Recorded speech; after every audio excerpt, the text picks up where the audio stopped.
Alright, so to recap, what we have is the power supply in, the motherboard, the RAM, this case fan, the DVD drive, and the hard drive.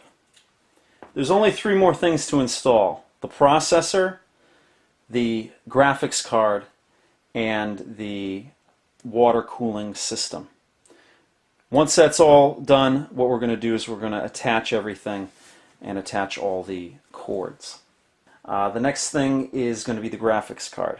We're going to install the graphics card, and this motherboard has 4 PCI slots. In it, the first slot, which is this one here, the red one, since I'm only running one card, that's the one that's recommended to be used for this. If I was using Crossfire, I'd go with the bottom 2. So the first thing we're going to need to do is remove these 2 expansion slot covers, because the card is going to use 2 of them. So we're just going to unscrew this here and try not to drop the screw in there. There we go.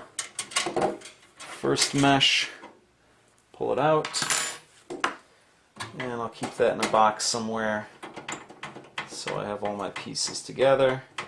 Second one, remove the screw and second mesh. Alright, I'm just going to make sure I'm grounded again before I touch these components. Alright, now we have the card, our graphics card.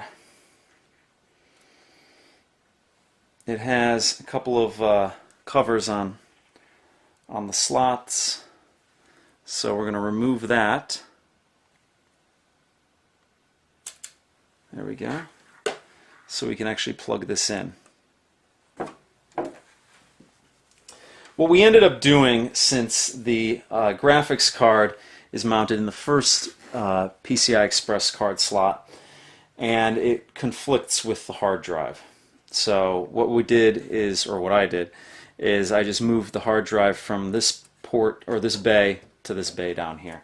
So it took 2 seconds, not a big deal, not a deal breaker, just another little setback. So next thing we're going to do is put this back in here, and it should be no problem. All you have to do is line up your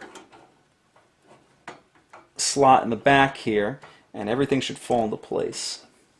So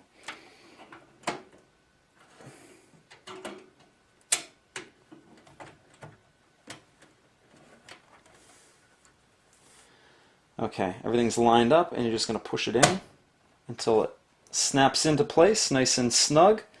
And then we're going to mount it in with the screws to make sure that it's all in tight the way it should be.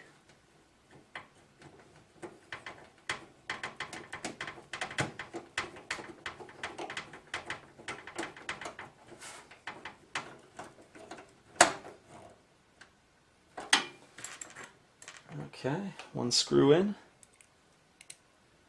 and let's get the second one in. Now this does take up 2 expansion base slots, but it's not a big deal. I have, what do I have? I got 7 slots back here, most of which I'm not going to use anyway. So there we go, mounted in real nice, and what we will have to do is run the cords in on the front, but we'll do that in a minute. The next thing I'd like to do is I'm going to put the processor in.